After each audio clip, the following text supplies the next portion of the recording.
We've got here the Six of Cups energy. So someone here could be coming back around, someone that you know already, or someone that is bahagi ng iyong past, but we'll see. Let's get to know more about the Six of Cups energy, but something here is about to show up for you guys. At maaaring kasama siya, no, or bahagi siya ng iyong past. This is someone here that gives me this kind of energy. Yeah, that, alam mo yung parang you're enabling your boundaries with this person or with this situation here. It's like you're protecting yourself from whatever it is that happened in the past. Parang, hindi ko na kukuha yung specific pa ha, pero nakikita ko rito na kapag ka may kinalaman sa past, it's like you're not looking back anymore. You're moving forward, and this is you na parang anything or any person or people right here that is from the past. It's like hindi sila dito basta-basta makakapasok sa mundo mo now, kind of thing. And that's what we're gonna find out. Anong sitwasyon ba yun or baka tao ba yun? Let's see.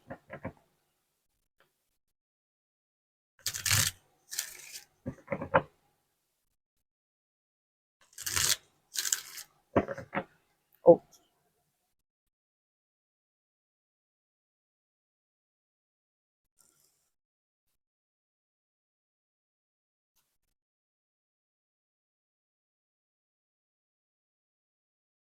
you've got someone's eye on you right here, collective, but we'll see. Let's keep moving.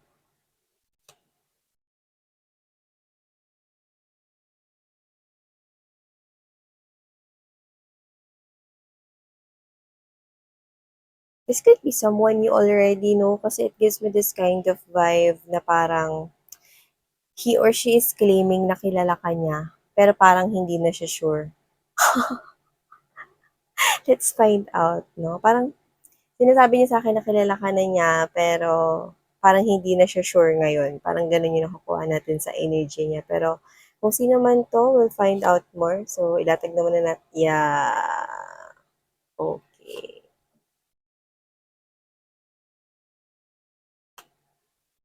Hmm. So, you've got right here, Ten of Swords energy, Four of Swords, and there you go. Ikaw yung Queen of Wands dito. Wala tayong gender dito mga babes, no? At syempre, wala rin tayo ritong time. Timeless ito, no? At syempre, mga babes, no? Just take how this resonates with you. But I'm seeing you healing. And the more na nag-heal ka, the more na mas nagiging attractive ka sa paningin ng iba, lalo na sa paningin niya. Yan. Alamin natin. Okay. Yeah, this could be someone you already know. Someone that broke your trust or might broke your heart right here. Pero, nag-healed ka na doon or nag-heal ka na, malapit ka nang mag-healed na fully complete dito. So, yun na nakikita ko rito mga babes. Oh, okay.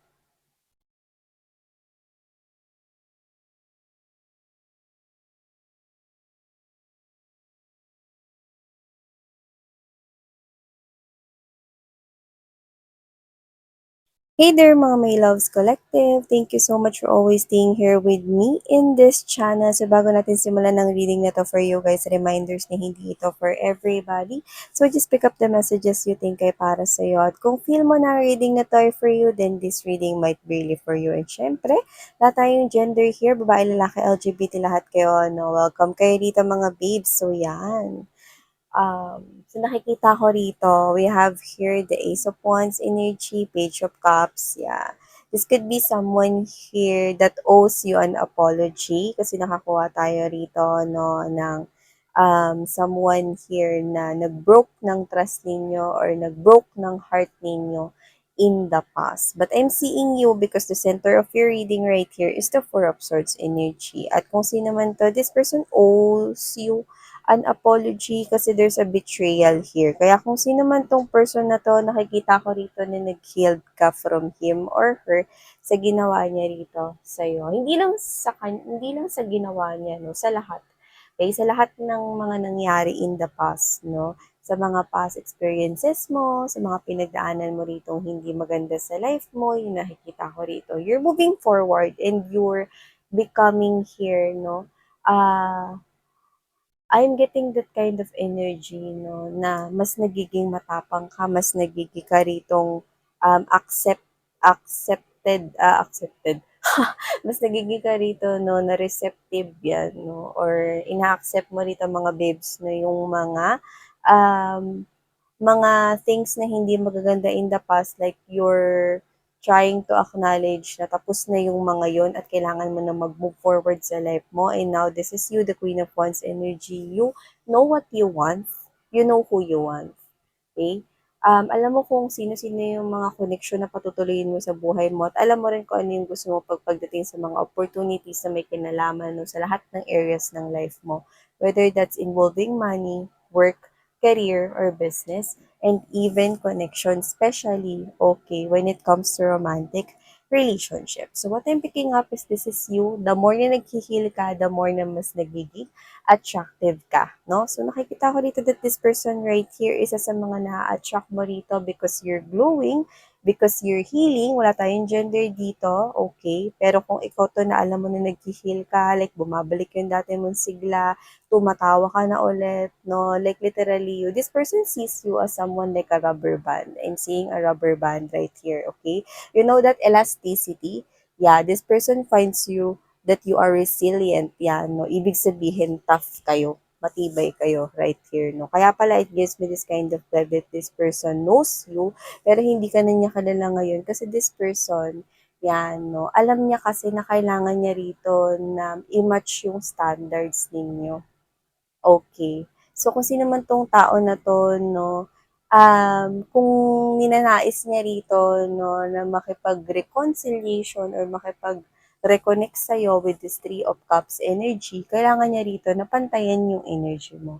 Kailangan niya rito na i-match yung energy mo right here. Pero, that's what I'm sensing. This person here actually sees you as someone na kung may options man around him or her, no, this person finds you as HD. Baka 4K pa nga, no? Alam mo yan, di ba? Kapag kasi YouTube, di ba? Gusto mong palitan yung quality ng video, di ba? Pag mababa, 360p. Tapos may 480p, malinaw-linaw, no? May 720p, no? At meron rin na HD, pero ikaw mukhang pang 4K ka pa nga. Yan, no? So, sa quality rito, no, nakakaangat ka at mas nakakalamang sa iba. So, this person finds you really attractive, no? Especially yung pagiging tough mo, no? Mas nagiging kaakit-akit ngayon, mga babes, no? Ang datingan mo sa paningin niya. This person owes you an apology, so I don't know what specifically this person did to you, pero maaring isa siya, no, sa mga taong nakasakit sa'yo in the past because of the Ten of Swords showing up right here. Pero tapos na yun. You've healed from that Three of Swords in reverse right here. So, whoever this individual is, na-attract mo siya rito kasi gumagaling ka, naghihilom ka, nag-move forward ka sa life mo right here. With the Six of Cups, this is you. Yan, no? Na nakikita ko rito na parang ginagamit mo yon ng Six of Cups to this Queen of Wands energy. Ginagamit mo yan para magbigay ng advices, no? Sa mga people around you in the present moment yan, no? Kapag ka, lalo na, no, meron ditong same as pinagdaanan mo, nagbibigay ka rito ng enlightenment, no? As po magitan ng pagbibigay ng advices, no? Na talagang dagundong at talaga namang nakakabuhay ng dugo. So, ikaw to, no, mga babes, no, na very honest ka when it comes to sharing here advices, no. Doon kasi truthfulness, kasi alam mo yung parang ayaw mo yung mag-sugarcoat para lang bigyan ng false hope yung isang tao or just to cheer him or her up right here.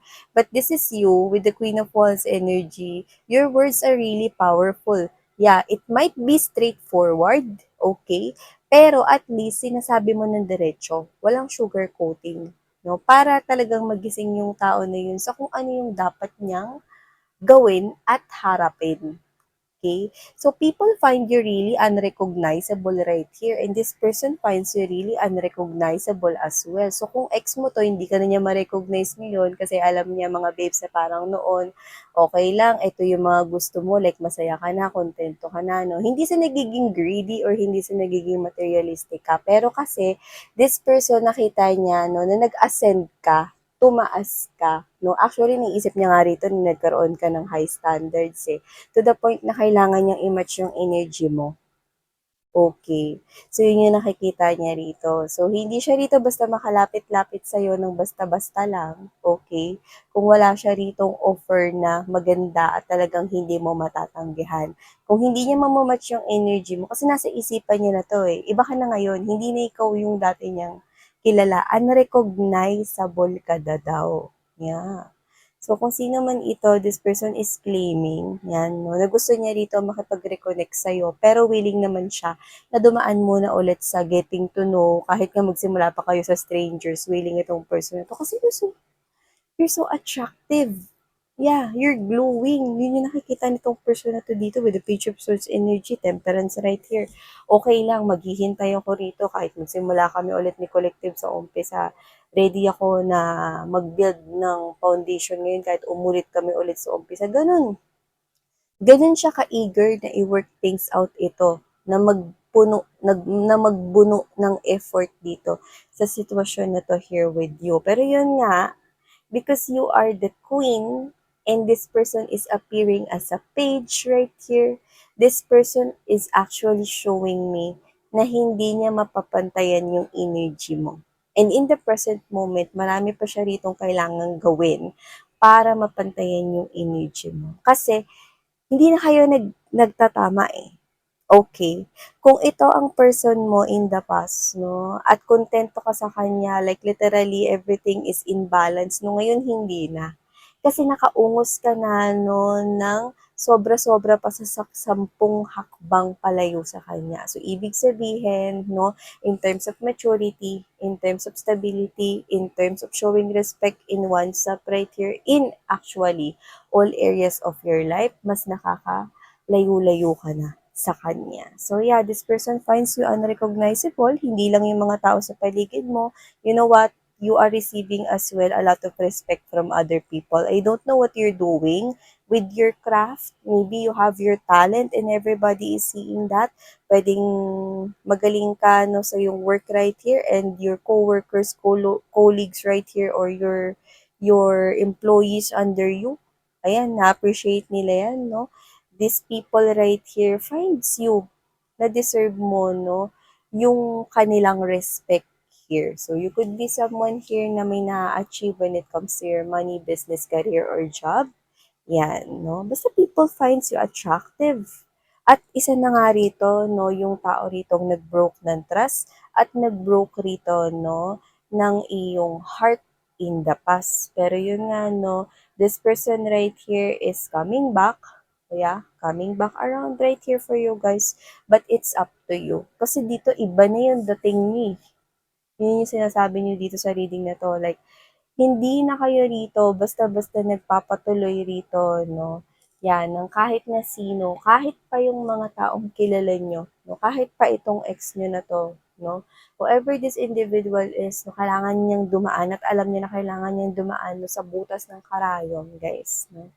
For him or her to be able to talk to you pa lang yun yung nakukuha ko rito. So whatever the case may be, this person finds you really challenging, yet this person is ready to wait for you.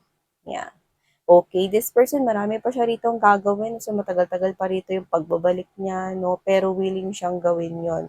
Alam mo, pag mas inalagaan mo yung sarili mo, no? Actually nga, pag mas tinalikuran mo pa, no? Siya, kasi bahagi siya ng nakaraan eh, no? At yung nakaraan mo rito, I think mas lalo siya rito maghahabol at baka mas ma-pressure pa siya rito, no? Para habulin ka here. So yeah, collective ito ang mga nakikita ko for you guys. Thank you so much. Sarah ngayon, Love and Life. Annyeong.